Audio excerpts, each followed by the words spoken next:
पूरब से आने वाला आदमी माफिया बनना चाहता है, जिसके लिए पूरा बदनाम भी है। या कुछ लोग होते हैं बड़े ठीक ठाक परिवार से होते हैं तो IAS IPS बनना चाहते हैं। वरना फिर आदमी इश्क में बावला होता है क्योंकि फिल्में बहुत देखता है पूरब में। तो इसका प्रभाव आपकी जिंदगी में नहीं पड़ा? कभी आप माफिया बनना चाहे हो या किसी लड़की के प्यार में पागल हो गए हो कि बस जिंदगी अब यही है, ऐसा नहीं हुआ? क्योंकि ये उम्र बड़ी बागी होती है। लंबी जर्नी रही है, बहुत लड़कियां थी जिनको मैं पसंद करता था। ऐसा तो नहीं कुछ बोल दे और घर में जाने के बाद जवाब देना पड़े, अब तो शादीशुदा है आप। आज मैं ये दावे के साथ कहता हूं कि पूरे हिंदुस्तान में, चाहे पूरब पश्चिम उत्तर दक्षिण उठा लीजिए, जो लोग स्मार्ट बोर्ड पे पढ़ाते हैं वो कहीं ना कहीं चंदन मिश्रा से रिलेटेड नजर आएंगे। जिन लोगों के पास स्टूडियो होगा उसमें भी कहीं ना कहीं चंदन मिश्रा का योगदान होगा, क्योंकि 5000 प्लस स्टूडियो, कैमरा और स्मार्ट बोर्ड बेचने वाला जो संस्था है उसका नाम है स्मार्ट इन्फोविजन। तो आप में कभी रिवेंज की भावना नहीं आती, बदले की भावना? कभी नहीं। कभी ये डर नहीं लगता कि आप जिस सिस्टम पे अपना बिजनेस चला रहे हैं और अगर उसमें से कभी कोई आपकी नींव हिलाना चाहे तो हिला देगा? सर वो आइडिया मैन ही क्या, जो कि अपने विजन और नींव पे उसको वो ना हो, कॉन्फिडेंस ना हो। क्योंकि हमें किसी ने बनाया नहीं है, हम बने हैं। जैसे आप बोलते हैं ना, गढ़े हुए लोग हैं। हाँ, हमें किसी ने गढ़ा नहीं है, तो हम जीरो से भी फिर ऐसे ही उठ जाएंगे। यही मुझे लगता है कि आपकी ताकत है। कुछ टीचर आते हैं कि बोलते हैं सर मेरे 100 व्यूज आते हैं। मैंने कहा आप गलत कह रहे हैं, आप शिक्षक हैं, 100 व्यूज नहीं 100 बच्चे हैं। हाँ। और अगर आपका 5000 का एक कोर्स है तो 5000 को 100 मिनटों करी, इतने का धंधा है जो कि आप अब समझ नहीं पा रहे हैं। आज का पॉडकास्ट शुरू करने से पहले मैं आप लोगों से सवाल करता हूं। सवाल ये कि अगर उम्र 29 साल हो, जो लोग इसको देख रहे हैं अगर वो 29 साल के हैं या 29 साल की उम्र पार कर चुके हैं, तो उनके दिमाग में क्या चलता था या क्या चलता है? मैं कहूंगा कि मैक्सिमम 3 चीजें होती है दिमाग में इस उम्र में, क्योंकि 24-25 साल में आदमी कॉलेज से पास आउट होता है मास्टर डिग्री लेकर के। उसके बाद या तो दिमाग में प्यार होता है, लस्ट होता है, या फिर पैसे की बात होती है। कुछ लोग इस उम्र में हो सकता है 1-2 लाख रुपए की सैलरी पे काम कर रहे हों, कुछ लोग तैयारी कर रहे होते हैं और कुछ लोग अपनी जिंदगी का मकसद ढूंढ रहे होते हैं। लेकिन इसी उम्र में 29 साल में कुछ लोग माइलस्टोन क्रिएट कर जाते हैं तो उनकी बात होती है, वो ट्रेंडिंग हो जाते हैं, सेंसेशन पैदा करते हैं इस सोशल मीडिया के जमाने में। क्योंकि उपलब्धि बड़ी हो गई तो लोग जानना चाहते हैं कि भाई कैसे कर लिया, किस्मत की बात है या मेहनत है या फिर प्लानिंग है या फिर ये तीनों हैं।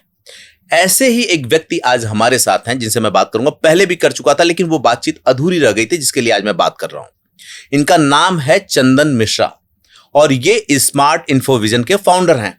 और बात यहीं तक नहीं है, आज मैं ये दावे के साथ कहता हूं कि पूरे हिंदुस्तान में, चाहे पूरब पश्चिम उत्तर दक्षिण उठा लीजिए, जो लोग स्मार्ट बोर्ड पे पढ़ाते हैं वो कहीं ना कहीं चंदन मिश्रा से रिलेटेड नजर आएंगे। जिन लोगों के पास स्टूडियो होगा उसमें भी कहीं ना कहीं चंदन मिश्रा का योगदान होगा, क्योंकि 5000 प्लस स्टूडियो, कैमरा और स्मार्ट बोर्ड बेचने वाला जो संस्था है उसका नाम है स्मार्ट इन्फोविजन। उसके पीछे जो व्यक्ति खड़ा है उसका नाम है चंदन मिश्रा।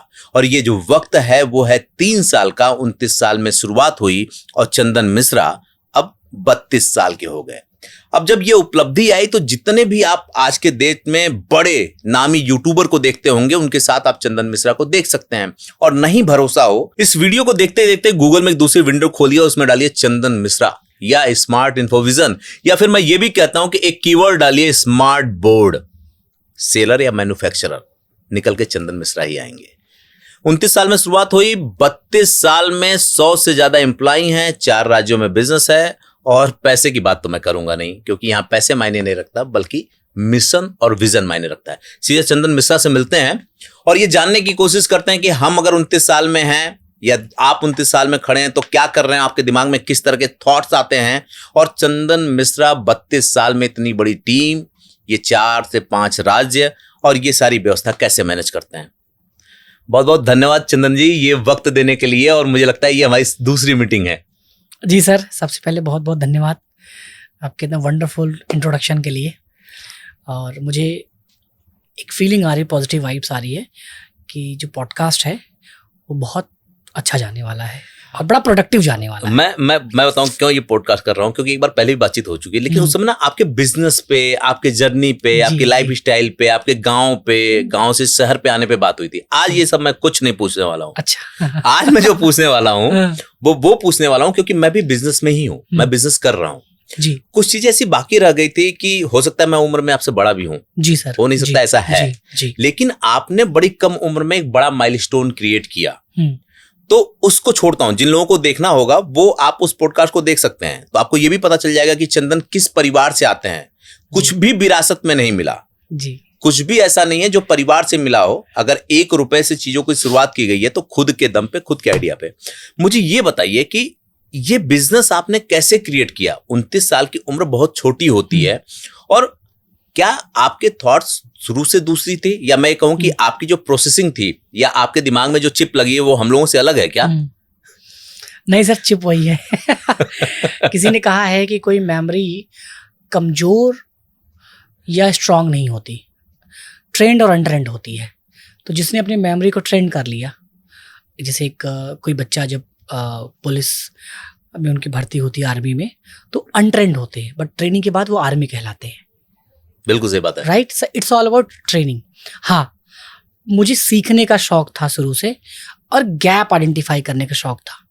तो जो भी मैं कर रहा हूँ, एक तो ये मेरा पैशन है, मुझे पसंद है, यानी मैं 24/7 इस काम को कर सकता हूँ। तो अब जो कर सकता हूँ उसी को हमने प्रोफेशन बनाया। जब मैं पॉलिटेक्निक कर रहा था उस टाइम पे हमें एक प्रोजेक्ट मिला था जिसमें हम इन्वर्टर बनाए थे। तो मुझे बड़ा शौक था, मेरे घर में इन्वर्टर लगे, वो गोबर वाले से हम लाइट बनाना, जो बैटरी से था ना पहले, वो हमारे प्रोजेक्ट का हिस्सा भी हुआ करता था। तो क्या है कि आप वहां तक सोच पा रहे हैं कि यार मैं घर के लिए कर रहा हूँ, लाइट नहीं है, तो कहीं ना कहीं वहीं से निजात होता है और वहीं से जन्म लेता है एक आपका वाय, जीवन में क्या करना है। तो आप जहां से आते हैं ना, हाँ, वहां से जो ये उम्र होती है, हाँ, आप पूरब से आते हैं जी, आप जौनपुर से आते हैं, बनारस, जौनपुर, आजमगढ़, ये सब आसपास है, गाजीपुर। जी सर। और वहां से 2 चीजें ऐसी होती हैं जो लड़कों मैंने देखा, क्योंकि मैं भी पूरब से ही हूँ। जिस उम्र की आप बात करें, पॉलिटेक्निक का अगर मैं मान लूं तो आपकी उम्र रही होगी 18 साल के आसपास।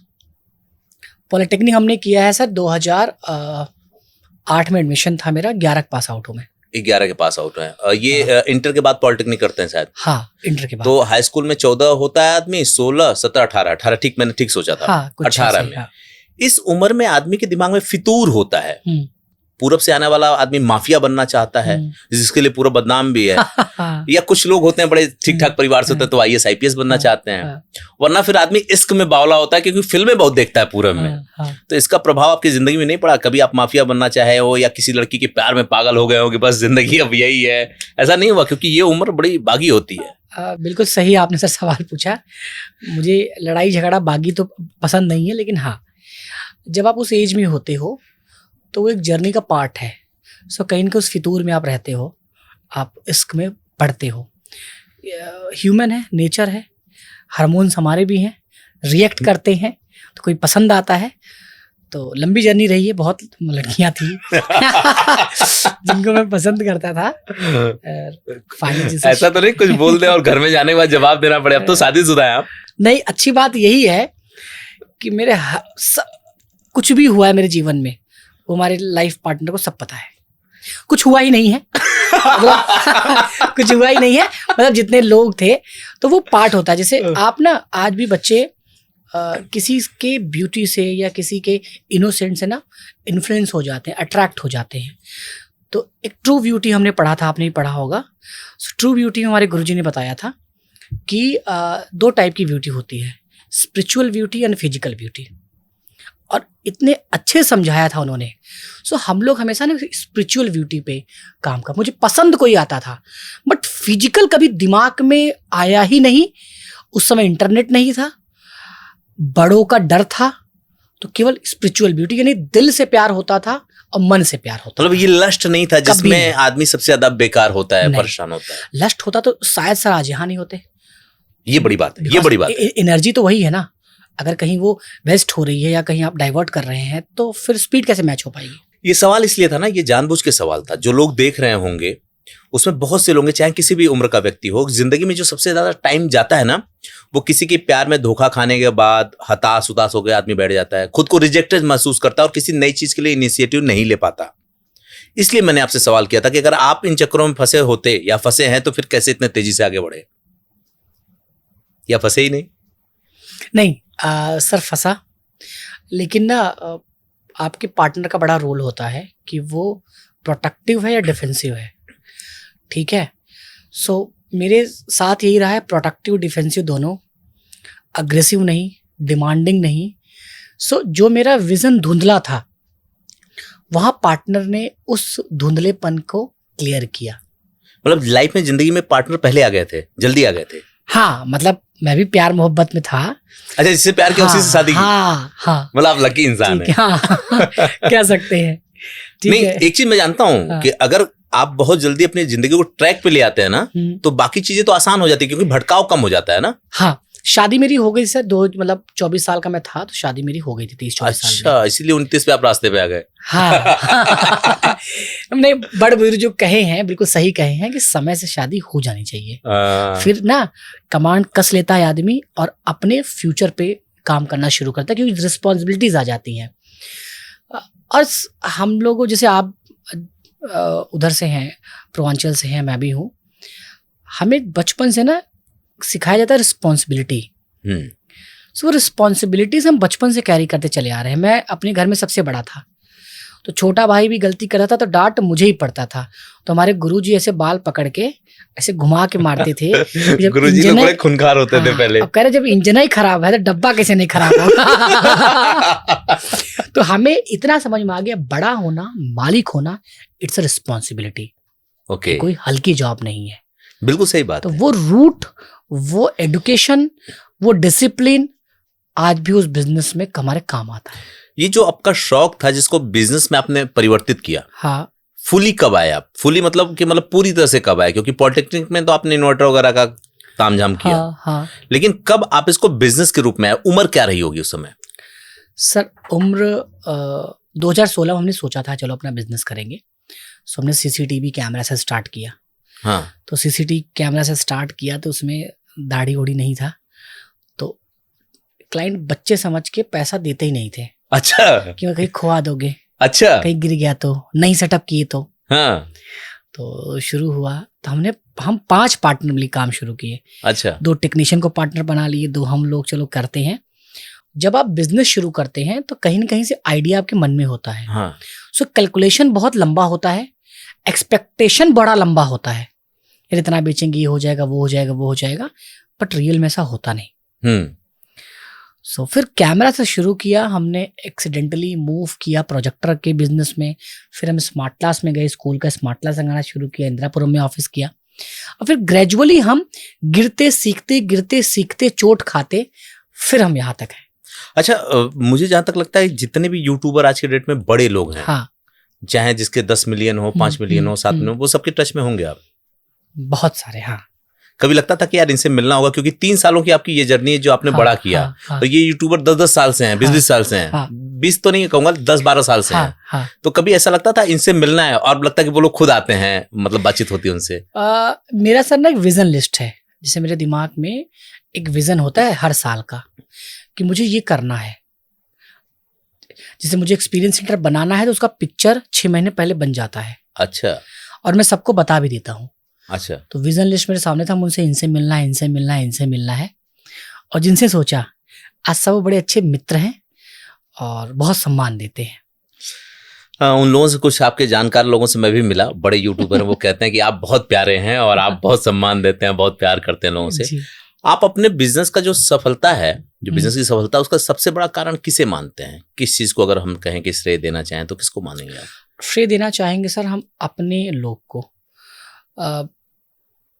हमने अपने घर से एक सीखा था कि जॉइंट फैमिली का एक इम्पॉर्टेंस होता है। जब आप शहर में आते हैं, सो यूनिटी सिखाया गया है कि यूनिटी स्ट्रेंथ होती है, बना के चलना चाहिए। तो मैं उसमें बिलीव करता हूँ। आज मेरी कंपनी में लगभग 40% लोग हमारे ब्लड, दोस्त, यार सब हैं। तो उनका सपोर्ट हमेशा रहा। जबकि लोग ये सोचते हैं कि न्यूक्लियर फैमिली होने का मतलब ज्यादा अच्छा है। नहीं सर, उसमें तो आप तो स्ट्रेस में मर जाएंगे। हाँ, आप स्ट्रेस में रहेंगे ना। आज मेरी बिटिया है छोटी, कृषा, साथ में रहती है, तो वो दादा दादी का प्यार नहीं मिल पा रहा है उसको, फूफा फूफा का, जीजा, किसी का नहीं मिल रहा है। हाँ, तो मिस तो कर रही है वो ना। बिल्कुल कर रही है। तो सर जॉइंट फैमिली का अलग होता है, और मैं हमेशा बिलीव रखता हूँ यूनिटी, संगठन, इसीलिए यहाँ जितने भी लोग हमारे यार दोस्त हैं उनको साथ में मैं लेके चलता हूँ। अच्छा, बड़ी मजेदार बात है कि आप जिनके साथ पढ़े थे हाई स्कूल में, इंटर में, अपने बिजनेस में आज भी उनको लेके चल रहे हैं, और आपके 90% दोस्त, जहां तक मैंने सुना, कि अब भी साथ में, ऐसा है क्या? हाँ, सारे। मतलब ये कैसे पॉसिबल है? जैसे कि हम आप दोस्त हैं। ठीक है, हम आप दोस्त हैं, लेकिन हम आप बहुत बाद में मिले। क्या होता है ना, जब आदमी स्कूल में होता है तो कॉलेज में जाता है तो स्कूल वाले छोड़ जाते हैं। कॉलेज पास आउट होके जब धंधे में जाता है तो वो स्कूल और कॉलेज वाले छोड़ जाते हैं, और लोग ये सोचते हैं कि यार प्रोफेशनल टीम हायर करो, ऐसे लोगों को लेके आओ जो काम करे। लोग दोस्तों यारों से बचते हैं कि ये तो सब राज जानते हैं, बड़ी प्रॉब्लम क्रिएट करेंगे। आपके साथ ऐसा नहीं होता? सर होता है, हर दोस्त अच्छा नहीं होता, सबकी ग्रीड अलग हो जाती है, एक्सपेक्टेशन अलग हो जाता है, बट जहां क्लैरिटी मिसिंग होगी वहां मतभेद होंगे। तो मैं जो चंदन मिश्रा बचपन से, हाई स्कूल से एक अच्छा दोस्त था, आज भी वही हूँ, जीरो बदलाव के साथ। मतलब आप किसी से भी मिलेंगे, कोई ये नहीं कह सकता कि मैं बदल चुका हूँ। सबको टाइम देते हैं, सबको टाइम, और वैसे ही हूँ, उतना ही सिंपल हूँ। और हम लोग जब बात करते हैं तो भोजपुरी में बात करते हैं, अपनी ही लैंग्वेज बात करते हैं, ठीक है। वही आपकी उम्र अभी भी मुझे लगता है 32, हाँ 33 साल, हाँ 33 साल, तो अभी उम्र है ही क्या आपकी? हाँ। तो मतलब जितने भी लोग हैं सर, और मैं कोशिश करता हूँ कि लीड करूँ। सॉरी बोलना मुझे बड़ा पसंद है, सामने जाके सॉरी बोलता हूँ। बहुत बड़ी बात है। कोई भी गलती करे, मतलब कोई भी गलती करे, मुझे लगता है सॉरी मैं बोल देता हूँ। लेकिन अगर ऐसे किसी की गलती पे आप सॉरी बोलते हैं तो कि स्ट्रांग लीडर कैसे होंगे आप? सर, आपको कॉर्पोरेट कंपनी भी चलानी है। सर लीडर की परिभाषा तो परिभाषित है ही नहीं, सब्जेक्टिव है हर लीडर का। जैसे कि अंबानी भी एक लीडर हैं, टाटा भी एक लीडर हैं, उनकी आइडियोलॉजी अलग अलग है। सो लीडर आइडियोलॉजी से अलग अलग बनते हैं। सो मेरे लिए जो लीडरशिप है वो ये है कि आप किसी को जज नहीं कर सकते, और अगर आप लीडर हैं तो माफ करना सीखिए और माफी मांगना सीखिए और नर्चर करिए। जब आप एक कॉर्पोरेट कंपनी चलाते हैं ना, तो तमाम तरह के लोग आपके साथ होते हैं, और कहते हैं कि कई बार कुछ चीजों में टेरर होना चाहिए, हाँ, क्योंकि बिना टेरर के अनुशासन नहीं हो सकता। Right sir. तो अगर आप बहुत फ्लेक्सिबल हैं तो फिर वो टेरर कहाँ से आएगा, और टेरर नहीं आएगा तो फिर चीजें कैसे चलेंगी? या इसका कोई दूसरा तरीका है आपके पास? बहुत, अगर मैं दिल्ली में बैठा हूँ तो मेरा टेरर अलग लेवल का है, अलग हिसाब का है। इशारे काफी है, शब्द काफी है, खामोशी काफी है। हाँ, ये अलग बात है कि किसी को ये दिख जाए कि सर नाराज हैं तो काम अपने आप हो जाए। अच्छा, आप चीजों को आयात करते हैं, आपकी मैन्युफैक्चरिंग कंपनी है, और मुझे लगता है कि दिन भर में कितनी मीटिंग होती होगी आपकी? सर मीटिंग्स तो लगभग कभी एसोसिएट से, कभी किसी क्लाइंट से, और मैं मैक्सिमम अपने को समय देता हूँ। नहीं तो जो आयात है, मैन्युफैक्चरिंग यूनिट है आपका, गोदाम है, वहां भी जाना, लोगों से भी मिलना, ऐसे में आपके जो समय प्रबंधन का तरीका है वो क्या है? मतलब इतने टाइम में, मतलब 12-24 घंटे सबके पास होते हैं, इसमें ये सारी चीजें आप कैसे करते हैं? क्या ऐसा कोई विशेष रूपरेखा है आपके जिंदगी में? ये मैं सही जवाब देना चाहता हूँ। प्रॉब्लम यही, मैं बिल्कुल अनमैनेज्ड हूँ। अच्छा। मतलब मुझे जिस डायरेक्शन में जहां जरूरत है वहां समय दे देता हूँ। हाँ। जीवन मेरा बड़ा प्लान्ड वे में नहीं रहा। हाँ। वो मैडम है, वो मैनेज करती हैं। मैडम मतलब ऐसे कहेंगे तो लोगों को समझ नहीं आएगा कि वो अपने HR की मैडम है कि अकाउंट की मैडम है कि ऑफिस की मैडम है। मतलब ठीक है, जो बेटर हाफ है। हाँ। अच्छा, मैं आप लोगों को ये बताना चाहूंगा कि चंदन भाई से बात करके ये मजा आता है कि पत्नी को उतना ही सम्मान देते हैं जितना मिलना चाहिए। जितना मिलना नहीं चाहिए, मैं तो ये कहूंगा कि उससे कहीं ज्यादा देते हैं। यही वजह कि कभी मैंने नाम नहीं सुना, बल्कि ये मैडम ही हमेशा कहते हैं। तो मैं तो जानता था कि वो मैडम कौन है, इसलिए ये थोड़ी और क्लियर हो जाए। हाँ, कुछ बता रहे थे मैडम के बारे में। यही है कि वो 0-1 में काम करती हैं। अगर आप योगी सरकार को समझते हैं वो कैसे काम करते हैं, तो वैसे वो भी काम करती हैं। मतलब टेरर उनका भी जबरदस्त है। उनका ही टेरर है। उनका ही टेरर है। हाँ, तो ये ऑफिस में, घर में भी है, हर जगह। उनका ही है और मैं भी उनको रिपोर्ट करता हूँ। अच्छा, आप रिपोर्ट करते हैं? मुझे ना सर अंडर में काम करना बड़ा पसंद है। केवल उनके की या सबके? किसी के भी। अच्छा। जैसे मुझे कोई अंडर में काम कराता है ना, मेरा कोई बॉस बन के, हाँ। बड़ा मजा आता है मुझे। हाँ। क्योंकि वहां सीखने को बहुत कुछ होता है। जब आप बॉस बन के काम कराते हो, सीखने की संभावनाएं कम हो जाती हैं। ये है, लेकिन जब आपकी क्षमता ज्यादा हो तो आपके लीडरशिप में लोग काम करना चाहेंगे। हाँ, लेकिन लीडर को भी ये महसूस होता है कि हाँ यार, कोई उसके ऊपर हो। अच्छा, आप अक्सर लोग ये सवाल करते हैं, मुझसे भी करते हैं, कि अगर पति पत्नी ऑफिस में होते हैं तो ईगो क्लैशेस नहीं होते? ईगो क्लैशेस होंगे जब आप नकली होंगे। लोग नकली असली का फर्क नहीं समझ पाएंगे अभी। नकली मतलब नकली सक्सेस होगा, क्लैरिटी नहीं होगी, हर जीवन में सब कुछ नकली होगा। अगर आप बाई हार्ट कनेक्ट है और दोनों का विजन अगर सेम है तो ईगो क्लैश हो ही नहीं सकते। मैडम ही सुप्रीमो है ऑफिस में। हाँ, ये आपने सही कहा। एक होता है KRN KPIs। जब आप दायरे सेट कर लेते हैं KRN KPIs तो ईगो कभी नहीं होगा। लेकिन ये खिचड़ी बना है, वही काम वो भी, वही काम हम भी, तो फिर उसमें प्रॉब्लम होगी। अच्छा, योगी सरकार की बात की तो मंत्री फटकार बहुत सुनते हैं, अधिकारी फटकार बहुत सुनते हैं। हाँ। तो आपको भी फटकार मिलती है क्या ऑफिस के काम? सब ज्यादा फटकार मुझे ही मिलती है क्योंकि मैंने बताया है कि मैं अनमैनेज्ड हूँ। अच्छा, मैं आपसे ये बोलूं कि आपके दैनिक शेड्यूल क्या है, दैनिक दिनचर्या क्या है? कि मतलब सोने, मैं आपसे बोलूं कि चंदन मिश्रा को जो लोग देख रहे हैं, आपकी सफलता को देख रहे हैं, वो ही तो लेकिन एक जो सफल व्यक्ति होता है उसकी अपनी दिनचर्या कैसी होती है? मतलब रात को सोने से लेके सुबह जगना, ऑफिस आना, ऑफिस शाम को घर जाना, इसको कैसे आप देखते हैं? मैं चाहे जितने बजे सो उठूं, हर समय मैं ना लर्निंग मोड में रहता हूं। ठीक है। प्रोडक्टिविटी को ढूंढता हूं। हल्की बातें करना पसंद नहीं है। ओके। गंभीर बातें, प्रोडक्टिव बातें, कुछ सीखना, कुछ करना, वो चुल रहती है। अच्छा। हाँ, किसी रात तो कोई मैं ट्रेनिंग वीडियोस देख रहा हूँ तो 3 बज गए, 4 बज गए, तो वो चले जाते हैं। ऑफिस आना कब कितना? अच्छा, इसीलिए आप कह रहे थे कि अनमैनेज्ड है, मतलब कभी भी सोना, कभी भी जगना। हाँ, अनमैनेज्ड है। तो ये है, शेड्यूल हम नहीं बना पाए और बनाने की कोशिश भी किए, फिर भी नहीं बना पाए। तो फिर जो दिल कहता है और उसी डायरेक्शन में हम रोकते नहीं हैं अपने को, ब्रेकर तौर पर नहीं लेते कि नहीं ये करना है, फिर वैसे ही काम करते हैं। आपका एक चैनल भी है, टॉक विथ मिश्रा जी, ऐसा क्या कुछ करके है, क्या है वो? Let's grow with Mishra ji. हाँ, let's grow with Mishra ji. इसमें क्या करते हैं आप? मतलब मोटिवेट करते हैं या किस तरह की चीजें की बात करते हैं आप? लेट्स ग्रो मतलब ग्रो अलग। हाँ। मनस्थिति परिस्थिति दोनों चीजें को ग्रो की बात करते हैं कि ग्रो कैसे करें आप। सो उसमें हम परिस्थिति और मनस्थिति की बात करते हैं। जब आपका ये सही होगा तो आपका जी भी सही होगा। तो उसमें बहुत ब्लैक एंड व्हाइट हम बात करते हैं, बिजनेस को लेके बात करते हैं, मोटिवेशन को लेके बात करते हैं, बहुत स्क्रच लेवल से बात करते हैं। आप गंभीर बात करने की बात कर रहे थे या गंभीर सोचने की बात, लेकिन मैंने सुना कि आप मूवी हर तरह की देखते हैं और मूवी के बहुत बड़े दीवाने हैं आप। हाँ। नहीं, मैं वो मूवी नहीं देखता सर जिसमें बिछड़ाव हो, कि परिवार में अलगाव हो गया या कोई किसी से गलत कर रहा है, वो मूवी नहीं देख पाता मैं। मुझे लाइट कॉमेडी मूवी बहुत पसंद है, सस्पेंस मूवी पसंद है, या रियल सक्सेस स्टोरी पसंद है, जो आजकल बहुत आ रही है। हॉरर नहीं देखता मैं, पसंद ही नहीं मुझे। मतलब जो ड्रामा है या इल्यूजन क्रिएट किया गया वो आपको पसंद नहीं है? पसंद नहीं है। नहीं पसंद नहीं। अच्छा, आप कह रहे थे कि बहुत अनमैनेज्ड है अपने लाइफ स्टाइल को लेकर, काम को लेकर के नहीं, और आपके पास एक बड़ी टीम है, तो इनको कैसे मैनेज करते हैं? इनके समय का प्रबंधन कैसे करते हैं, या काम समय पे पूरा हो जाए उसके लिए आप क्या करते हैं? कोई भी बिजनेसमैन जो आपकी तरह के लाइफ स्टाइल का हो वो क्या करेगा, आप कैसे करते हैं? एक तो कोई एक भी टीम मेरे अंडर में नहीं है। अच्छा। मैं कंपनी में अकेले हूँ, वो पूरा मैडम के अंडर में है। अच्छा, ये बहुत अच्छा तरीका है कि क्लियर, मतलब फिर आगे बताइए, फिर क्या होता है? मैनेज करती हैं, बिकॉज मुझे अपनी स्ट्रेंथ और वीकनेस दोनों पता है। सो कभी मैं अपने वीकनेस को स्ट्रेंथ नहीं बनाना चाहता। सो मैं आई कैन मोटिवेट, हम मोटिवेट कर सकते हैं, मैं कर सकता हूँ।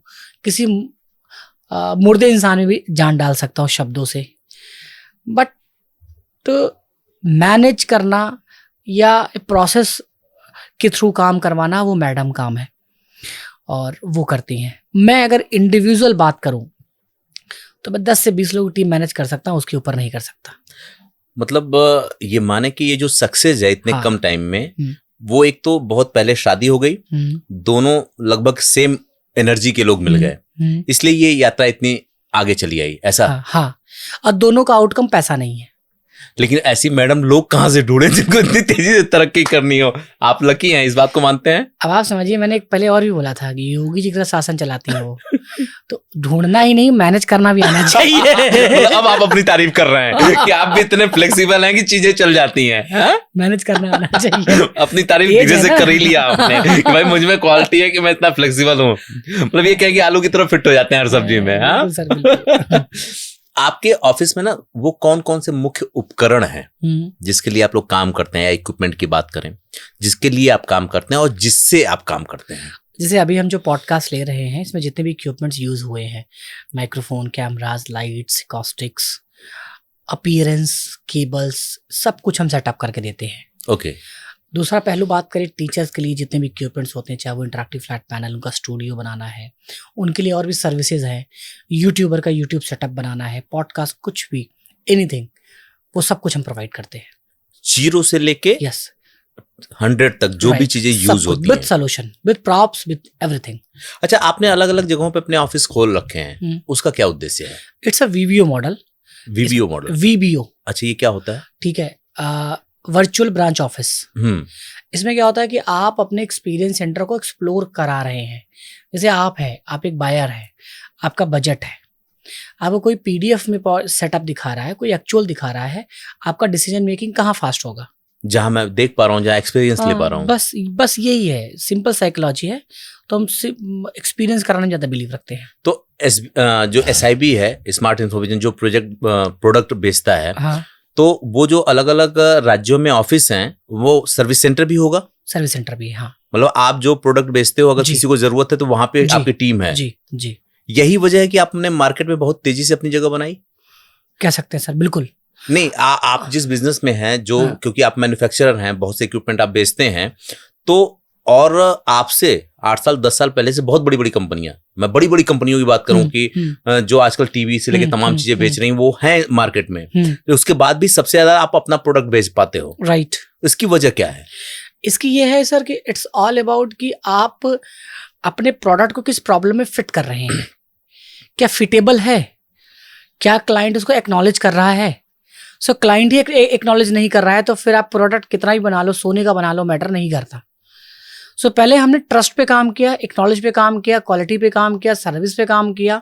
3 साल हमने हार्डवर्क जो मार्केट किया, अब उसका आउटकम आ रहा है धीरे धीरे। आपको क्या लगता है कि बिजनेस करने के लिए कौन सी मुख्य चीज है? मतलब अगर कोई प्रोडक्ट आप बेचते हो, तो प्रोडक्ट को बिकवाने के लिए उसमें कौन सी चीज सबसे अहम भूमिका निभाती है? जैसे और मैं डिफाइन करके बताऊं तो, अच्छा प्रोडक्ट होना या अच्छी सर्विस होना? दोनों। पहली बात है, कुछ भी बिकवाने के लिए जब भी आपका पर्पस बेचना होगा, आपकी बेच ही नहीं पाएंगे। अच्छा, पर्पस तो समझाना होना चाहिए। हम समझा तो दें हम हैं कौन, हम बिक जाएंगे। जैसा कि आपने यहाँ बना के रखा है। हाँ। मैं आप लोगों को बताना चाहूंगा कि जिस सेटअप के साथ हम ये इंटरव्यू कर रहे हैं, वो पूरा का पूरा सेटअप SIB का है, स्मार्ट इन्फोविजन का है, चंदन जी का है। और जहां हम बैठे हैं, ये एक डेमो सेंटर है। यहाँ पे आप देखेंगे कि जितने भी तरह के LED, जितने भी तरह के बोर्ड आते हैं, जो इंटरेक्टिव पैनल आते हैं जहाँ पे लोग पढ़ाते हैं, जितने भी तरह के कैमरा आते हैं, जितने भी तरह के इक्विपमेंट आते हैं, वो सब यहाँ देखने को मिलेगा। और एक मजेदार बात, हिंदुस्तान के अलग अलग राज्यों से, अलग अलग कोनों से लोग चल के स्मार्ट इन्फोविजन तक आते हैं। कई बार लोग यहाँ स्टे करते हैं इस शहर में और पूरे दिन डेमो लेते हैं, अलग अलग पैनल का डेमो लेते हैं और चीज़ों को समझते हैं, फिर जाते हैं। तो अगर जिस ऑफिस में हम बैठे हैं, अगर आप यहाँ पर आते हैं, तो आपको इस तकनीक से जुड़ी हुई सारी चीज़ों की ना सिर्फ जानकारी मिलेगी, आप एक्सपीरियंस कर सकते हैं, बल्कि अगर उस समय चंदन जी यहाँ हैं तो आपको बहुत अच्छा नॉलेज भी उन सारी चीज़ों के मामले में मिलेगा और बहुत अच्छा मार्गदर्शन भी मिलेगा। मैं एक चीज़ जानना चाहूँगा चंदन जी, ये मैं इसलिए बताया हूँ कि मैं आपका सेटअप यूज़ कर रहा हूँ और लोगों को ये पता चले कि जिस सेटअप के लिए बड़े बड़े लोग पैसे खर्च करते हैं, वह मैं आज आगे फ्री में कर रहा हूँ। नहीं सर, आप अपने काम को प्राथमिकता देने के लिए क्या कोई अलग रणनीति अपनाते हैं, या कोई, जैसे आप बताते हैं कि KPI और आपका वो जो भी टेक्निकल टर्म्स हैं आप जो बनाते हैं, तो क्या इसके लिए भी आपने कुछ बना रखा है? बिल्कुल सर, बना रखा है। और मेरा पहला प्यार ही मेरा काम है। मेरे जीवन में और कुछ नहीं है। मैं बहुत इम्पोर्टेंट शादी, बहुत लग्जरियस लाइफ, बहुत बड़ा इवेंट छोड़ सकता हूँ काम के लिए। अच्छा। काम इज एवरीथिंग। क्यों? क्योंकि आउटकम पैसा नहीं और काम को मैं बहुत प्यार करता हूँ। मैं बीमार रहूं और मुझे कोई ऑफिस में बैठा दे, मैं सही हो जाऊंगा। अच्छा। तो पैशन है मेरा, मैं काम नहीं कर रहा हूँ, मैं अपने पैशन को फॉलो कर रहा हूँ और ये काम है तो 4 चांद है इसमें। कभी ये काम मैडम के लिए सौतन नहीं बना? इसीलिए उनको ले लिया साथ में ना, पहले सौतन बन रहा था। मतलब गजब का बिजनेस रणनीति है कि मेरा अगला क्वेश्चन यही था जो अभी आपने बोला ना, मतलब मैडम से कभी चीजों का कॉन्फ्लिक्ट ना हो और उनको ये जवाब न देना पड़े कि आप कहाँ हो, क्या कर रहे हो, तो आप भी आ जाओ साथ में हमारे। वो रणनीति तो आपने भी अपनाया था। मैं अगला सवाल क्या पूछने वाला था कि आप अपने व्यक्तिगत जीवन में और व्यवसायिक जीवन में, जिसको पेशेवर लोग कहते हैं, व्यक्तिगत और व्यवसायिक जीवन में ये संतुलन कैसे बैठाते हैं? क्योंकि जब आदमी थोड़ा सा ना सक्सेस की तरफ जाता है तो उसकी जिंदगी में जो चीजें कम होती है वो वक्त होता है, कि जिंदगी में वक्त कम हो जाता है और आदमी अपने काम, और आपने बोला कि आपका पहला प्यार काम है, तो ऐसे में जो व्यक्तिगत लाइफ है और व्यवसायिक लाइफ है और रिश्तेदारियों की लाइफ है, परिवार की लाइफ है, कैसे संतुलन बिठा पाते हैं? बिल्कुल सही सवाल पूछा और ये शुरू से मुझे पता था, इसलिए सारे हमारे दोस्त और सारे व्यक्तिगत लोग हमारे बिजनेस में आए, रोज उन्हीं से मिलना होता है, 24 घंटा साथ रहते हैं कुछ। इसीलिए गांव जब मम्मी का फोन आता है तो कहती भैया हमारे से कोई याद ही नहीं। तो यहाँ सब है, कोई गांव से आता है तो कहता है यार गांव में तो वहाँ कोई नहीं है, गांव ज्यादा लोग यहाँ है। अच्छा, मतलब बीबी को भी ले आए आप? हाँ। दोस्तों को भी ले आए आप और रिश्तेदारों को भी ले आए आप, और मतलब पूरी दुनिया यही बना ली? पूरी दुनिया यही बना ली। तो जो लोग बाहर से आते हैं उनको शिकायत नहीं रहती कि आप नए लोगों को स्पेस नहीं देते हैं? नए 70% नए लोग हैं। अच्छा। हाँ, हमारी हायरिंग प्रोसेस बड़ी फेयर है। अच्छा, एक बात बताइए मुझे आप। हाँ। आपने बताया कि रिश्तेदार, दोस्त और मित्र, मतलब दोस्त, रिश्तेदार और ये सारे लोग आपके साथ काम करते हैं, तो कभी इनसिक्योरिटी नहीं महसूस होती कि आपके बिजनेस को इन लोग जान जाएंगे, सब कुछ जान जाएंगे और आपको बाद में दिक्कत होगी, या ईगो क्लैशेस नहीं होते? इसमें सर ना मेरे जीवन में भगवत गीता बहुत इंपॉर्टेंट रोल प्ले करता है और कुछ ट्रेनिंग्स मेरी जीवन में। आप कंट्रोल्ड चीजें जो हैं, ठीक है, वही कंट्रोल कर सकते हैं, अनकंट्रोल नहीं। किसी की थॉट्स, किसी की नीयत यू कांट कंट्रोल, ठीक है। कैसे 20-20 साल के लॉन्ग रिलेशनशिप वाले शादियां टूट जाते हैं, ठीक है। तो प्रेडिक्टेड जीवन कुछ भी नहीं है, हम कब चले जाए नहीं पता है। इसलिए मुझे ये पता है कि एक दिन ऐसा आएगा कि लोग चेंज होंगे। हाँ, वो तो लेकिन जब चेंज होंगे तब तक चेंज होंगे, जब तक नहीं वो हमारे हैं ना। और तब तक हम मार्केट में निकल चुके होंगे आगे, नो डाउट। तो हम ये क्यों सोचे कल को 1 साल में जाके अपनी कंपनी खोलेंगे, ये एम्प्लॉय कल को 6 महीने में अपना काम करेगा। अरे 6 महीने में काम करेगा, 6 महीने तो हमारे लिए दिया है वो। 6 महीने तो मार्केट में हम आगे हैं, वो कल को कहीं भी शुरुआत करेगा, वो करेगा तो 0 से। सो मोस्ट ऑफ बिजनेसमैन यही गलती करते हैं कि अरे धोखा दे देगा। अरे देगा, वो तो पता है देगा, तो देगा ना, तब तक तो आप कर चुके होंगे, सीख चुके होंगे, वो लर्निंग है आपकी। तो आप में कभी रिवेंज की भावना नहीं आती, बदले की भावना? कभी नहीं। कभी ये डर नहीं लगता कि आप जिस सिस्टम पे अपना बिजनेस चला रहे हैं, हाँ, और अगर उसमें से कभी कोई आपकी नींव हिलाना चाहे तो हिला देगा? सर वो आइडिया मैन ही क्या, जो कि अपने विजन और नींव पे उसको वो ना हो, कॉन्फिडेंस ना हो। क्योंकि हमें किसी ने बनाया नहीं है, हम बने हैं। जैसे आप बोलते हैं ना, गढ़े हुए लोग हैं। हाँ। हमें किसी ने गढ़ा नहीं है, सो हम 0 से भी फिर ऐसे ही उठ जाएंगे। यही मुझे लगता है कि आपकी ताकत है। हाँ, कह सकते हैं मैं टेक्निकली स्ट्रांग हूँ, मैं सेल्स में स्ट्रांग हूँ, मैं PR में स्ट्रांग हूँ, मुझे बिजनेस का सारा कला खुद आता है, नहीं मैनेज करता हूँ, मेरा मन है। हाँ, ये एक बड़ी बात है कि अगर आप अपने बिजनेस की बारीकियों को समझते हैं, आपको ये पता है कि लूप पोल क्या होते हैं और आप उसको अच्छे से पकड़ते हैं, तो आपको गिरा पाना बड़ा मुश्किल है। जब आदमी 0 से शुरू करता है ना, तो उसे सब कुछ पता होता है कि चीजें कैसे बड़ी होती हैं। आप काम करो ना करो, लेकिन आपको उस काम के बारे में, उस काम के लूप पोल के बारे में पता होगा। मैं आपको बताता हूँ, जब मैं जी न्यूज में था तो मेरा काम रिपोर्टिंग का था, मैं संवाददाता हुआ करता था, टीवी पे आके बोलने का काम था। लेकिन आपने देखा होगा कि लाइव जाता है तो लाइव के लिए पहले ओबी बैन होती थी, बड़ी बड़ी गाड़ी होती थी जिसकी छतरी उन लोगों ने खड़ा किया और उसके बाद वो कनेक्ट हो गया, डाउनलिंक अपलिंक हो गया। उसके बाद एक छोटी सी डिवाइस आई जिसका नाम बोलते थे वो उसको यू लाइव जिसको बोलते थे। उसमें आपने कनेक्ट किया और डोंगल लगाया और चीजें जाने लगी। कैमरा होता था, कैमरामैन होता था, लाइव के सारे सिस्टम होते थे। आप यकीन मानिए कि मैं खुद सारी चीजों में इंटरेस्ट लेता था। मेरे कैमरामैन मुझसे कहते थे कि अरे आप क्यों, आप तो वो कर लो, या टेक्नीशियन कहता था आपको इसकी क्या जरूरत। तब तो नहीं सोच, तब शौकिया करते थे। लेकिन जब मैं अपना टीम सेटअप किया ना, तब मुझे पता चला कि कैमरामैन आपको बेवकूफ नहीं बना सकता, क्योंकि आप उसकी बारीकियों को जानते हैं। टेक्निकल पर्सन आपको बरगला नहीं सकता, क्योंकि आप उसके टेक्निकल चीजों को जानते हैं। और तब आपकी होल्ड थोड़ी ज्यादा हो जाती है। तो मुझे लगता है कि जो आपने पॉलिटेक्निक किया था और उसके बाद जो वो तोड़ फोड़ एसी और कूलर और फ्रिज किया था, वो आपके यहाँ काम आया। बिल्कुल। आप अपने सेल्स को कैसे मैनेज करते हैं? सेल्स के साथ साथ ना, सेल्स तो मैनेज हो जाएगा, आप मार्केटिंग कैसे मैनेज करते हैं? क्योंकि आपका काम बड़ा है, फैक्ट्री बड़ी है, आप हर चीज में इन्वॉल्व नहीं है। आपका सामान आना जाना, बिल बनना, उसमें चोरी होना, बड़ी बड़ी कंपनियों की ये मुश्किल होती है। आप इसको कैसे मैनेज करते हैं? सुजल, मार्केटिंग की आपने बात किया, सो मार्केटिंग बहुत बड़ा सब्जेक्टिव मैटर है। मार्केटिंग वीडियो पे ऐड चलाना, यूट्यूब चैनल स्टार्ट करना, गूगल पे करना, उसको मार्केटिंग नहीं बोलते। Marketing comes with your PR and brand, वो मार्केटिंग होती है। तो उसका एक लेवल अलग होता है। मैगी ने जो मार्केटिंग किया, मैगी का जो प्लेसमेंट है, क्या एप्पी ने उसको रिप्लेस कर पाया? नहीं। मैं अभी गया था पहाड़ों पे, हर जगह मैगी है। उनका तो गजब का स्ट्रेटजी। नूडल्स है, आज लोग नूडल्स ही बोलते हैं, राइट, कि मुझे मैगी दे दो। सो आप अपने प्रोडक्ट का इम्प्लांट कैसे करते हैं, उसकी तैयारी आपको पहले करनी पड़ेगी।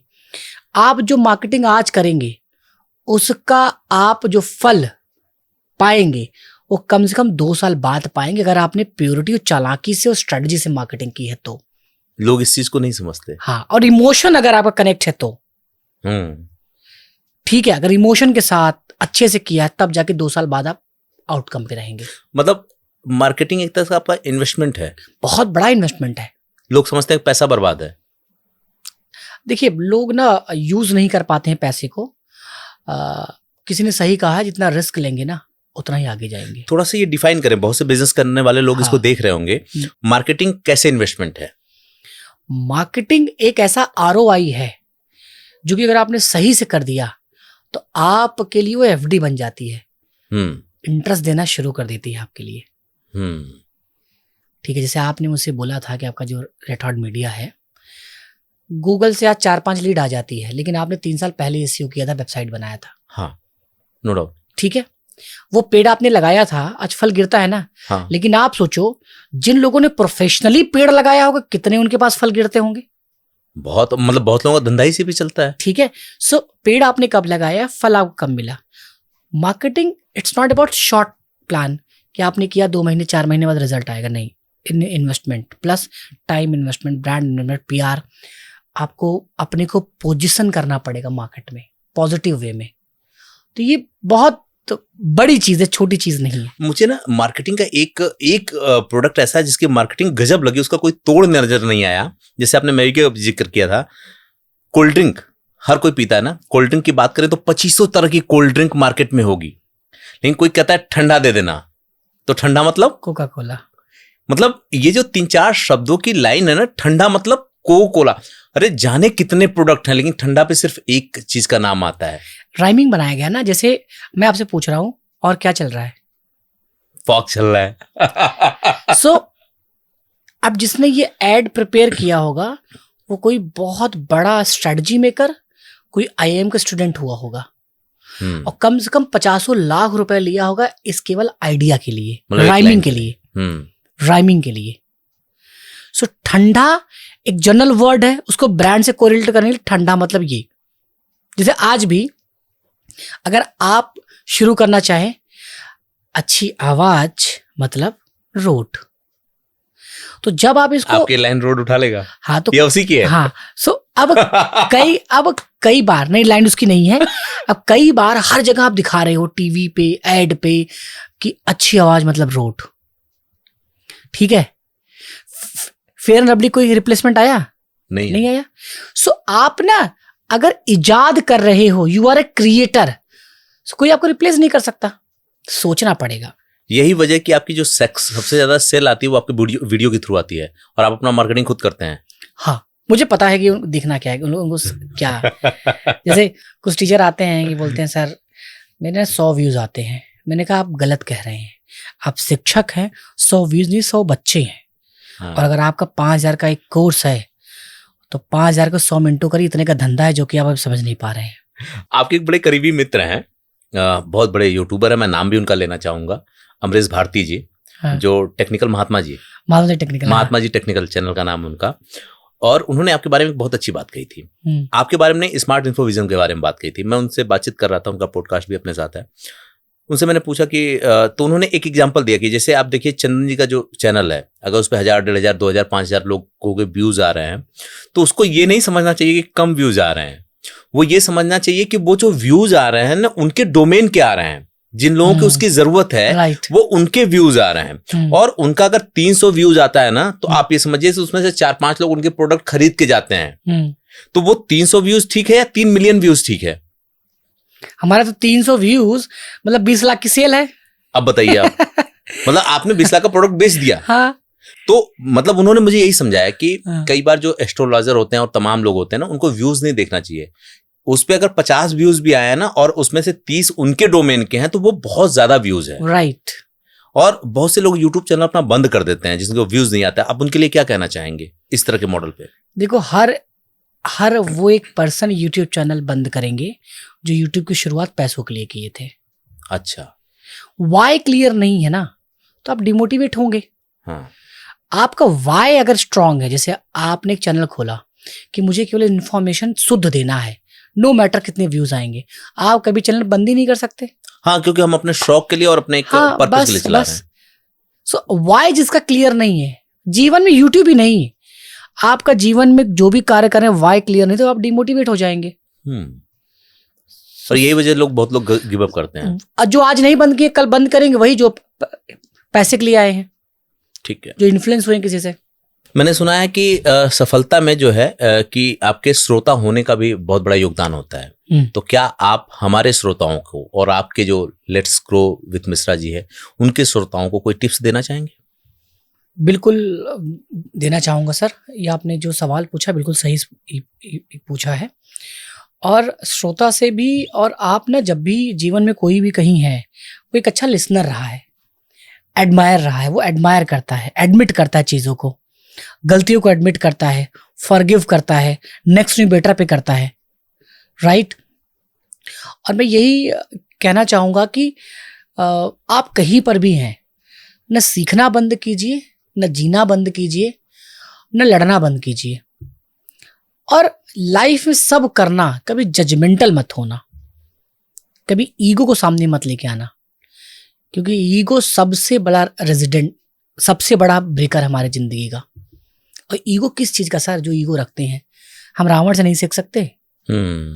ठीक है, जजमेंटल, जज कर लेना।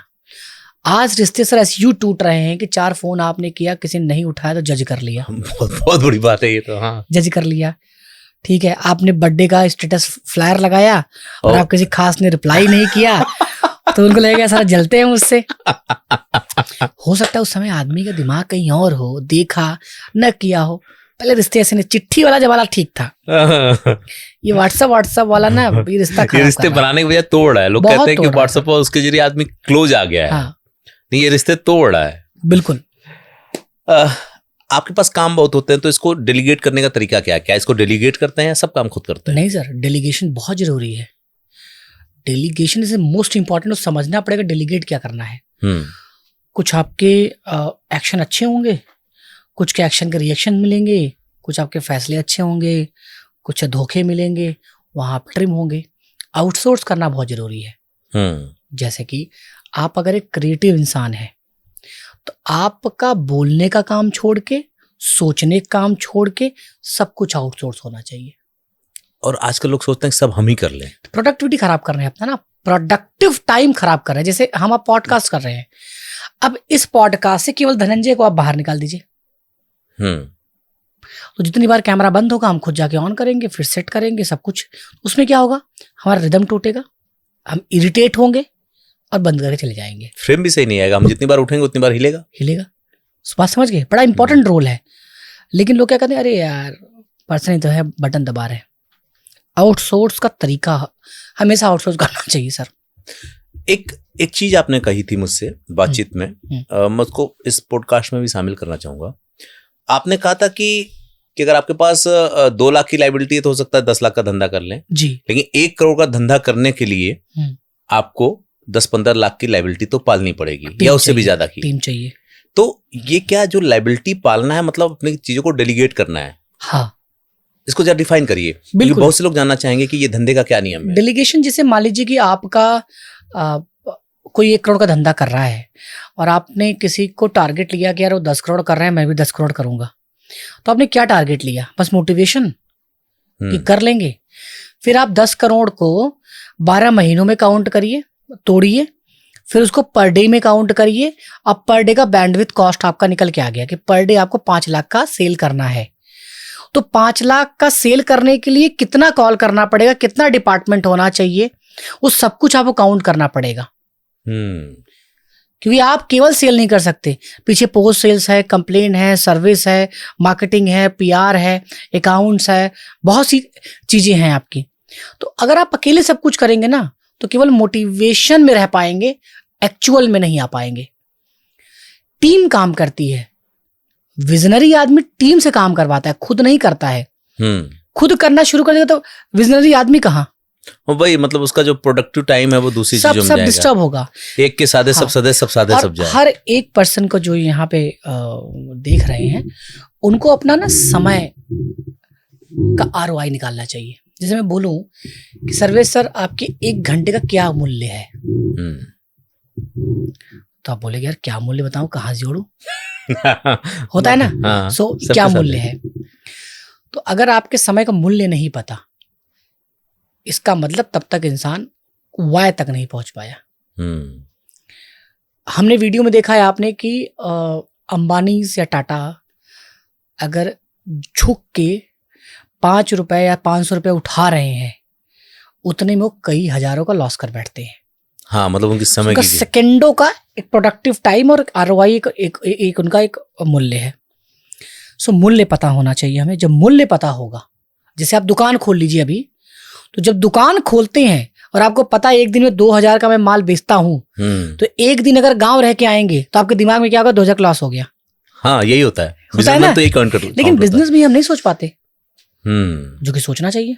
लॉस तो हो रहा है, उसको या तो आप इन्वेस्टमेंट में अपने मैनेज करिए या चीजों को अलग तरीके से। लॉस कैलकुलेशन होना चाहिए लोगों को। जो लोग आपको सुन रहे हैं उनको लगता होगा कि आप हमेशा हाईली मोटिवेटेड रहते होंगे। इतना बड़ा धंधा है तो जाहिर सी बात है तनाव भी होता होगा, मनोबल भी गिरता होगा। तो इसको कैसे मैनेज करते हैं, अपने तनाव को और अपने मनोबल को ऊंचा रखने के लिए आप इन दोनों चीजों को कैसे मैनेज करते हैं? बिल्कुल सिंपल है, 0-1 के फॉर्म में सोचते हैं। जो भी चीज आ रहा है वो जर्नी का पार्ट है। जो आ रहा है वो जर्नी का पार्ट है। अच्छा, जर्नी का पार्ट बस, बात खत्म। आप ट्रेन सफर किए हैं बहुत सारा? बिल्कुल किया है। ठीक है, क्या हमेशा विंडो से एक ही सीन दिखता है आपको? नहीं, कभी घर, कभी पहाड़, कभी नदी, कभी कूड़ा, कभी वो। जीवन भी तो यही है, जर्नी है। कभी सुख, कभी दुख, कभी लॉस, कभी ट्रस्ट लॉस होगा, कभी कोई सिखा के चला जाएगा, कभी कोई हड़का के चला जाएगा। जर्नी है। प्रेडिक्टेड जो लोग कर लेते हैं वो गलत है। हमारा आपका, हम इतने बड़े ज्ञानी नहीं है कि प्रेडिक्ट कर लें अपना जीवन। कैसे कर सकता है कोई? एक आखिरी सवाल जी, इतनी कम उम्र में आपने धंधा कैसे बनाया ये तो समझ में आ गया। इतना डेप्थ कहाँ से आता है? ये शब्द जो आपके हैं, ये जो डेप्थ है, ये जो बहुत सुलझी हुई सोच है, एक लाइन में ये बताना कि आप अपने तनाव को और मनोबल को कैसे ऊंचा बनाते हैं। तो आपने एक एग्जांपल दिया जो बिल्कुल सटीक है कि भाई आप ट्रेन में सफर कर रहे हैं, आप जिंदगी की जर्नी कर रहे हैं, जिंदगी की गाड़ी में बैठे हैं तो ऊपर नीचे तो होगा ही। ये डेप्थ, इस तरह के थॉट्स कहाँ से आते हैं? ये किताब से हैं या लोगों से सीखा है आपने? ये कैसे कैसे आते हैं? ये credit goes to Bhagavad Gita. और मेरे पास एक कुकू FM में ऑडियो बुक है, उसमें सिचुएशनल भगवत गीता की इम्प्लीमेंटेशन बताया है। अच्छा। तो सब कुछ, और बचपन के जो रूट है, जो सिखाया गया है, जो पिताजी ने बताया है, प्लस आप सबके साथ जो बैठते हैं, तो मैंने बताया कि मैं बहुत स्ट्रांग लर्नर हूँ। मुझे जिससे जो सीखना होता है मैं चोरी सीख जाता हूँ। और जो मेरे अपने शब्द है ये कलेक्शंस है बहुत सारे थॉट्स के, मेरे नहीं है। शब्दों में बड़ी ताकत है और वो शब्द हम सुन के मजा भी आ रहा है, सीखने को भी मिल रहा है। सो इट्स अ कलेक्शन और मेरे थॉट्स नहीं है। क्लोजिंग करते हुए क्या मैसेज देना चाहेंगे? आपको क्या लगा इस पूरे इंटरव्यू का सार, या लोगों को क्या मैसेज देना चाहेंगे? क्लोजिंग करते हुए सर यही कहना चाहूंगा मैं कि प्रोडक्टिव के साथ साथ एक अच्छे नेटवर्कर भी रहिए। आपके पास लोग होने चाहिए। अगर कमा रहे हैं तो खर्च करने के लिए लोग होने चाहिए। अरे मैंने एक वो कल पढ़ा कि एक आईटी का बंदा बेंगलोर में संडे वाले दिन ऑटो चलाता है क्योंकि उसका टाइम नहीं कटता है। वही ना कि आप पैसा कमा रहे, खर्च किस पे करेंगे? लोग होने चाहिए। और जिंदगी बिल्कुल सिंपल 0 to 1 के फॉर्म में देखो। दुख आ रहा है, दर्द हो रहा है, वो एक पार्ट है। इसके ऊपर अगर उसको वैल्यू दिया तो वो फोड़ा बन जाएगा आपके लिए। एक पार्ट है, बस आया है गया है। आप बताओ जीवन का ऐसा कौन सा किसका दुख है? जब कभी हम बीमार होते हैं, जब मुझे सांस की प्रॉब्लम है, उस वक्त लगता है कि जान निकल जाएगी। तो क्या निकल गई जान? नहीं। अरे फेस था, दवा लिया, ट्रीटमेंट हुआ, सही हो गया, बोल रहा हूं, बात खत्म, इतना ही तो है। लेकिन उस वक्त क्या लगता है कि आखिरी यही है, आखिरी यही है। सर जीवन है, ये सब होता रहेगा। जीवन को ना, जिंदगी को लाइट वे में रखिए, लाइटर वे में, क्योंकि आपके मनस्थिति पे वार करने वाले लोग बहुत हैं। आपको जज करने वाले लोग हैं, बार बार जज करेंगे, बार बार आप पे चोट करेंगे। आप अपने कितना सिंपल सरल रख सकते हैं। पढ़िए, बुक्स पढ़िए, किताब हर दिन 2 घंटा तो पढ़िए, या ऐसे लोगों के साथ बैठिए जो विचारों पे बात करते हैं। उनके साथ जब आप बैठे, जैसे हम आप बैठते हैं, बड़ा मन हल्का होता है। हम और धंधा बिजनेस इसकी बात नहीं करते, वहाँ न्यूट्रल रूट्स की बात करते हैं। कभी बचपन की बात करें, 90s की बात करेंगे, कभी हम सावन की बात करते हैं कि सावन है। अब इसमें गांव देहात में क्या होता था, दीदी बुआ सब आती थी, माहौल बनता था, कजरी झूला, ठीक है, पचाइए, ये सब सिस्टम ना। तो अब गया ना, वो खुशी थी, अब मटेरियलिस्टिक हो गई। सब यही है। तो ओरिजिनल रहिए, B original, be productive, learning पे ध्यान दीजिए, लर्निंग मोड ऑन रहे। ये इंटरव्यू खत्म करने का मन नहीं है, लेकिन टाइम ना लगातार बढ़ता जा रहा है और मुझे लगता है कि जो लोग इसको देख रहे होंगे और जिन लोगों ने यहाँ तक देखा होगा, उनको लगा होगा कि बड़ी कॉमन सी बातें हो रही हैं। लेकिन ये जो कॉमन सी बातें हैं ना, सफलता का जो नींव है, जो आधार है, ये कॉमन बातें हैं। जैसा कि चंदन जी ने बार बार कहा कि सरल बनिए, और आज के डेट में सरल बनना ही कठिन काम हो गया है। क्योंकि आदमी जब सरल बनता है, सिंपल दिखना चाहता है, तो उसको लगता है कि समाज क्या कहेगा। आज की अंधी दौड़ में वो कहाँ रह जाएगा, वो सफल कैसे होगा जब तक दिखाएगा नहीं। सफल होने के लिए ना दिखावे की जरूरत नहीं, बड़ा दिखने की जरूरत नहीं है, बल्कि चंदन जी की तरह जो उनके विचारों में गहराई है ना, वो होना चाहिए। अगर ये पॉडकास्ट सुन के आपको मजा आया है तो बड़ी सिंपल सी बात है कि आपको अपनी उन पुरानी जड़ों की तरफ जाना होगा जहां से आपको ताकत मिलती है। शब्दों में बहुत ताकत है। हम दोनों ने सिर्फ बात की है, उनकी सक्सेस, उनकी मेहनत, उनकी जो चीजों का नतीजा था, जो निचोड़ है ना, वो हमने आपको बताया है। और निचोड़ यही था कि वो अपने उस, चाहे पूरे परिवार की बात करें, चाहे रिश्तेदार की बात करें, चाहे दोस्त मित्र की बात करें, सिंपलिसिटी की बात करें, उनके जीवन को बड़ा सिंपल होने की बात करें, या अपनी असलियत को बड़ी बेबाकी से बताने की बात करें, यही उनकी ताकत है जिसकी वजह से वो आज यहां पर हैं।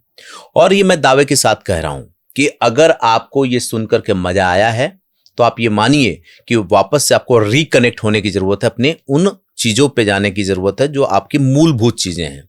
और लगता है कि ऐसी बातें और सुनना है तो let's grow with Mishra ji पे जाइए। इसी तरह की बातें मिलेंगी, किस्सा मिलेगा, कहानियां मिलेंगी, और आपको वो चीजें देखने को मिलेंगी जिससे आदमी बड़ा होता है। और यकीन मानिए एक बात और, जो अक्सर लोगों को ये लगता है कि बड़े बड़े लोग ना किस्सा और कहानी कहते हैं। चंदन की उम्र 29 साल है, लेकिन जब अंबानी के विचार, टाटा के विचार, बिल गेट्स के विचार, मस्क के विचार आप पढ़ने जाएंगे ना, तो उनका जो मूल और आधार होता है, जिसपे उनकी पूरी इमारत खड़ी होती है, उसमें यही होता है दुनिया के जितने भी मोटिवेशनल स्पीकरों की किताब पढ़ेंगे आप, उसमें गीता का जिक्र मिलेगा और इस तरह की छोटी छोटी चीजों का जिक्र मिलेगा जो बड़ी जिंदगी क्रिएट करते हैं। तो आपको भी बड़ा बनना है तो इस तरह की चीजों पे जाइए। पॉडकास्ट करना है या ऐसी चीजों का सामान लेना है तो SIV आ जाइए, स्मार्ट इन्फोविजन गूगल कर लीजिए। ये मैं मार्केटिंग नहीं कर रहा हूं, ये मैं आपको वो बता रहा हूं जैसे ये लोग जिंदगी दूसरों की आसान करते हैं। कैसे करते हैं कि आपके पास पूरा सेटअप नहीं है, आप 10 लाख का पॉडकास्ट स्टूडियो नहीं बना सकते हैं, तो रेंट पे ले लीजिए, बहुत नॉमिनल रेंट पे। आप टीचर हैं, आप पढ़ाना चाहते हैं, आपको स्मार्ट बोर्ड की जरूरत है, आप शायद एक बार में नहीं खरीद पा रहे हैं, तो उसका क्या रास्ता हो सकता है यहाँ के समझ लीजिए। आप स्टूडियो सेटअप करना चाहते हैं या हिंदुस्तान में बैठ करके बाहर अब्रॉड में जुड़ना चाहते हैं, आपको आइडिया नहीं है, नॉलेज नहीं है, कोई बताने वाला नहीं है और आपको लगता है कि पैसा नहीं है, हम वहां जा नहीं सकते हैं, तो आइए SIV, बैठिए इनके साथ, मौका मिले तो चंदन जी से बात कीजिए, जिंदगी में बहुत कुछ क्लियर हो जाएगा। मिलते हैं बहुत जल्दी कुछ अलग पॉडकास्ट लेकर के, अलग अलग शख्सियत के साथ। जैसा कि आप देखते हैं पॉलिटिकल लोग भी आते हैं, व्यवसायी भी आते हैं और जो IAS IPS होते हैं वो भी आते हैं। तो ऐसे लोगों को लेकर के हम आते रहेंगे। उसके पीछे का सिर्फ एक मकसद होगा कि शायद आपको कुछ अपनी जिंदगी के लिए मिल जाए।